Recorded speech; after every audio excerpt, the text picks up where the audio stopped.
नमस्कार, स्वागत है आपका बिहार समाचार में। बिहार की महत्वपूर्ण खबरों पर बात करेंगे। पहले खबरों को आप सुर्खियों में देखिए।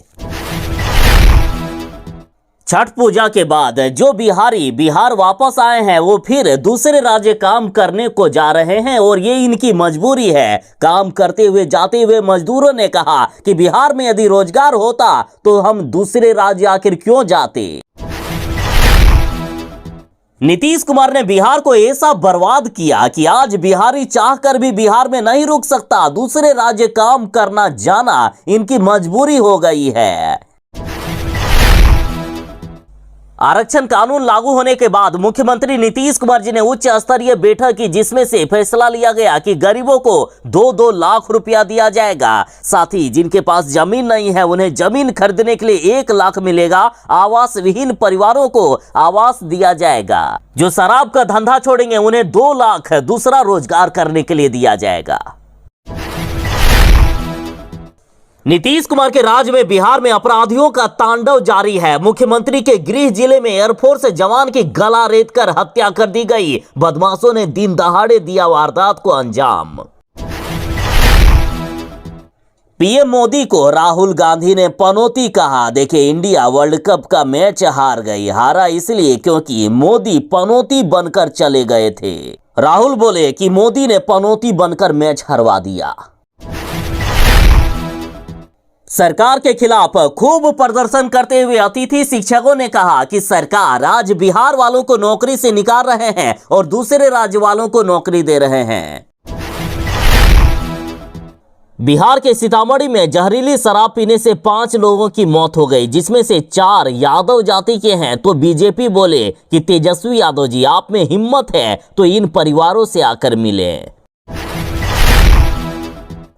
बिहारियों के लिए बड़ी खुशखबरी। बिहार में 75% आरक्षण बढ़ाने वाले बिल को राज्यपाल ने मंजूरी दे दी है। इतना ही नहीं, आरक्षण विधेयक को अब गवर्नर ने भी अपनी मंजूरी दे दी।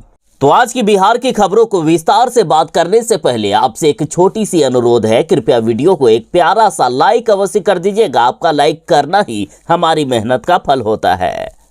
छठ पूजा के मौके पर जो दूसरे राज्य में काम करते हैं वो प्रवासी मजदूर बिहार तो वापस आ गए, लेकिन आज ये जाना नहीं चाह रहे हैं दूसरे राज्य, लेकिन पलायन करना इनकी मजबूरी हो गई है। बिहार में पलायन की पीड़ा देखिए। जाते हुए मजदूरों ने कहा कि बिहार में रोजगार मिलता तो हम नहीं जाते प्रदेश। बिहार में रोजगार नहीं है, सरकार झूठा वादा करती है। रोजगार के नाम पर सिर्फ ठेंगा दिखाने का काम करती है। आज हमारे सामने मजबूरी है। दूसरे राज्य नहीं जाएंगे, काम नहीं करेंगे तो बच्चों को कैसे पालेंगे, परिवार को कैसे पालेंगे, अपनी पेट की आग कैसे बुझाएंगे। अभी रेलवे स्टेशन हो या बस स्टैंड, वहां जो भीड़ होती है उसमें सबसे ज्यादा प्रवासी मजदूर ही नजर आ रहे हैं। इस भीड़ को देखकर ये अंदाजा लगाया जा सकता है कि बिहार सरकार जो रोजगार का दावा करती है वो किस तरह से खोखले दावे हैं। अधिकांश बिहारी मजदूरों का यही कहना है कि बिहार में रोजगार नहीं है, इसलिए हमें दूसरे राज्य जाकर पैसा कमाना पड़ता है। अगर बिहार में रोजगार होता तो फिर हम इतनी दूर रोजगार के लिए, काम करने के लिए आखिर क्यों जाते।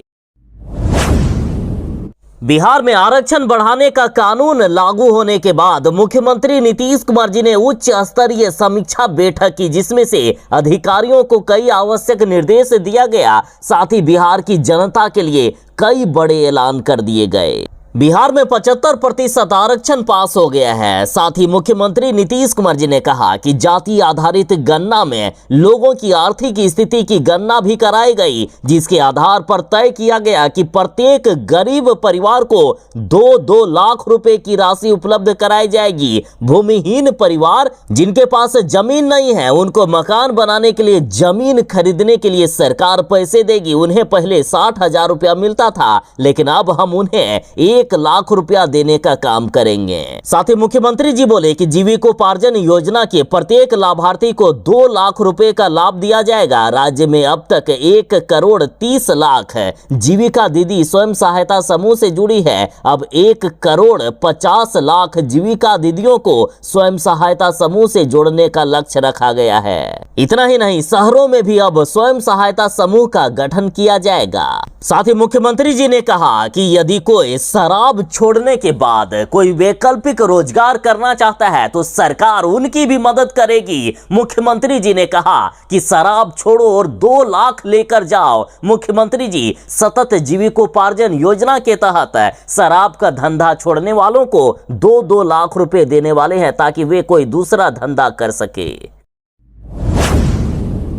बिहार सरकार बिहार वालों से नौकरी छीनकर दूसरे राज्य वालों को दे रहे हैं और ये आरोप अतिथि शिक्षकों ने लगाया है। देखिए, बिहार में अतिथि शिक्षकों को नौकरी से निकाला जा रहा है। अतिथि शिक्षकों के साथ अन्याय किया जा रहा है, जिसके विरोध में अब अतिथि शिक्षक सड़कों पर उतर आए हैं। पटना की सड़कों पर जमकर प्रदर्शन करते हुए अतिथि शिक्षकों ने कहा कि आज दूसरे राज्य वालों को नीतीश सरकार बिहार में नौकरी दे रहे हैं और हम बिहार वालों को नौकरी से निकाल रहे हैं। अतिथि शिक्षकों का कहना है कि हमने बिहार सरकार को 6 साल तक दिए, अब हमारी उम्र सीमा भी खत्म हो गई है, अब हम नौकरी के लिए अप्लाई भी नहीं कर सकते हैं। यदि सरकार हमें नौकरी से निकाल देगी तो हमारे साथ ये घोर अन्याय होगा। हम भी बेरोजगारों की श्रेणी में आ जाएंगे। आर्थिक स्थिति हमारी इतनी खराब हो जाएगी कि हमारे परिवार भूखमरी का शिकार हो जाएंगे। अतिथि शिक्षकों ने सरकार से अपील की है कि हमारी नौकरी 60 साल तक बने रहने दिया जाए, 60 साल तक हमें पद पर रहने दिया जाए। बिहार वालों के लिए बड़ी खुशखबरी है। बिहार में 75% आरक्षण बढ़ाने वाले बिल को राज्यपाल ने भी अब मंजूरी दे दी। अब बिहार वालों को सरकारी नौकरियों या अन्य सुविधाओं में 75% तक का आरक्षण मिलेगा। देखिए, बिहार में आरक्षण बढ़ाने वाले बिल को राज्यपाल राजेंद्र विश्वनाथ आर्लेकर ने मंजूरी दे दी है। नए कानून का गजट नोटिफिकेशन भी जारी कर दिया गया है। इतना ही नहीं, बिहार में नौकरी और शिक्षण संस्थानों में आरक्षण का कोटा 60 से बढ़ाकर 75% किए जाने से संबंधित विधानमंडल से पारित विधेयक को अब गवर्नर ने भी अपनी मंजूरी दे दी है। अब आरक्षण का कोटा बढ़ने के बाद ईबीसी यानी अत्यंत पिछड़ा जाति का आरक्षण 18% से बढ़कर 25% हो गया है, तो वहीं बीसी यानी पिछड़ा वर्ग का आरक्षण 12% से बढ़कर 18% हो गया। एससी का 16% से बढ़कर 20% हो गया है, जबकि एसटी के लिए आरक्षण 1% से बढ़कर 2% कर दिया गया।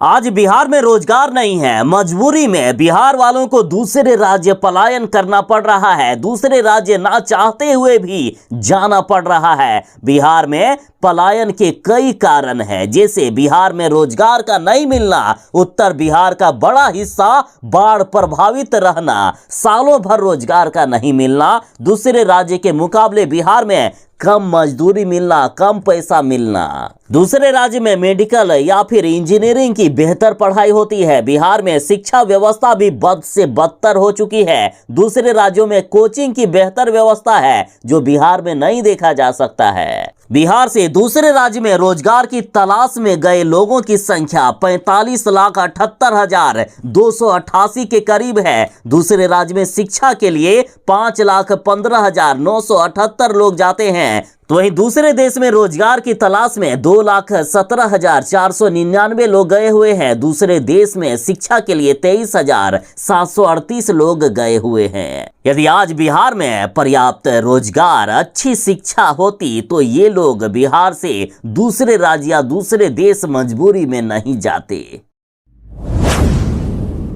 नीतीश कुमार के राज में बिहार में जंगल राज की शुरुआत हो गई। मुख्यमंत्री नीतीश कुमार के गृह जिले में एयरफोर्स जवान की गला रेतकर हत्या कर दी गई। बदमाशों ने दिन दहाड़े वारदात को अंजाम दिया। बिहार में अपराधियों का तांडव लगातार जारी है। राज्य के अंदर शायद ही कोई ऐसा दिन गुजरता होगा जिस दिन हत्या, लूट, छिनतई और गोलीबारी की खबरें निकलकर नहीं सामने आती हो। इसी कड़ी में अब एक ताजा मामला मुख्यमंत्री नीतीश कुमार के गृह जिले नालंदा से सामने आ रही है, जहां एक एयरफोर्स जवान की गला रेतकर सरेआम हत्या कर दी गई। इस मामले के बाद इलाके में अफरा तफरी का माहौल कायम हो गया है।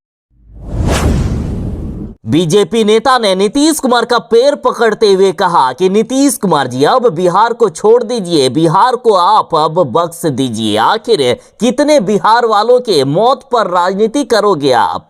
देखिए, बीजेपी नेता सम्राट चौधरी ने कहा कि नीतीश बाबू पैर पकड़ते हैं, छोड़ दीजिए बिहार को। सम्राट चौधरी का सरकार पर बड़ा हमला देखिए। बीजेपी नेता सम्राट चौधरी बोले कि नीतीश बाबू, हम बार बार आपको कहते हैं, हम आपका पैर पकड़ते हैं, अब आप बिहार को मुक्ति दे दीजिए, अब आपसे बिहार नहीं संभल रहा है। इन्होंने कहा कि बिहार में शराब और बालू माफिया और जमीन माफिया ही सरकार चला रहे हैं। इन लोगों में से जिसका जब मन करता है तब गोली चला दिया जाता है। आप खुद देख सकते हैं कि लखीसराय में एक ही परिवार के अच्छे लोगों पर गोली चला दी गई, जिसमें से 4 लोगों की मौत हो गई। बेगूसराय और वैशाली में भी गोली चला दी गई। इन्होंने कहा कि नीतीश कुमार जी, आप कितने ही शराबबंदी की बात कर लें, लेकिन इसके बावजूद आज शराबबंदी का क्या हाल है किसी से छुपा नहीं है। गोपालगंज और सीतामढ़ी में ये सब चीज देखने को मिल सकता है। आज शराब पूरे बिहार में खुल्लम खुल्ला तरीके से मिल रहा है। इन्होंने कहा कि नीतीश कुमार से मैं फिर कहता हूं, उनका पैर पकड़ता हूं कि आप बिहार की गद्दी छोड़ दीजिए। बिहार के सीतामढ़ी में जहरीली शराब पीने से 5 लोगों की दर्दनाक मौत हो गई है, जिसमें से 4 लोग यादव जाति के हैं। और बिहार के नेता प्रतिपक्ष विजय सिन्हा ने कहा है कि यादवों के रहनुमा बनते हैं तेजस्वी यादव, हिम्मत है तो इनसे आकर मिले। नेता प्रतिपक्ष विजय कुमार सिन्हा ने कहा है कि उप मुख्यमंत्री तेजस्वी यादव जात की राजनीति करते हैं और यादवों के रहनुमा बनते हैं। यदि उनके अंदर हिम्मत है तो जहरीली शराब से मरने वाले के घर आकर उनसे मिले। शराब से मरने वालों में 5 में से 4 यादव जाति के हैं। झोपड़ी में रहने वाले यादवों से आकर तेजस्वी यादव को मिलना चाहिए। विजय कुमार सिन्हा ने कहा कि शासन और प्रशासन दोनों के मेल से लोगों का नरसंहार किया जा रहा है। इन्होंने कहा कि दलितों और गरीबों की लाश पर तेजस्वी यादव सत्ता में बैठे हैं। हमारा देश भारत वर्ल्ड कप का मैच हार गया है, और हारा इसलिए है क्योंकि पीएम मोदी गए थे मैच देखने के लिए। पीएम मोदी के चरण पड़ते ही इंडिया हार गई मैच। और ये कहना है नीतीश कुमार के मंत्री का। नीतीश कुमार के मंत्री ने पीएम मोदी को लेकर विवादित बयान दे दिया। देखिए, आईसीसी वर्ल्ड कप में फाइनल मुकाबले में इंडिया की हार को लेकर बिहार सरकार के श्रम संसाधन मंत्री सुरेंद्र राम ने कहा कि प्रधानमंत्री मोदी का वहां जाना ही अपशगुन था। पीएम मोदी के चरण पड़ते ही इंडिया की टीम हार गई। अब बिहार के हर गांव में डायल 112 की सुविधा मिलेगी। अब गांव में भी गूंजेगा डायल 112 का सायरन। 1300 से भी अधिक पुलिस वाहन खरीदेगी बिहार सरकार। देखिए, बिहार के सभी जिलों के शहरों के साथ ग्रामीण क्षेत्रों में डायल 112 की सेवा को प्रभावी करने के लिए दूसरे चरण की स्वीकृति दी गई है। डायल 112 की सेवा के दूसरे चरण में विस्तार के क्रम में ईआरबी एवं उपकरण 883 4 पहिया वाहन और 550 2 पहिया वाहन की खरीद की जाएगी। तो वही वाहनों को संचालित करने के लिए 4426 ड्राइवरों की भी सेवा ली जाएगी।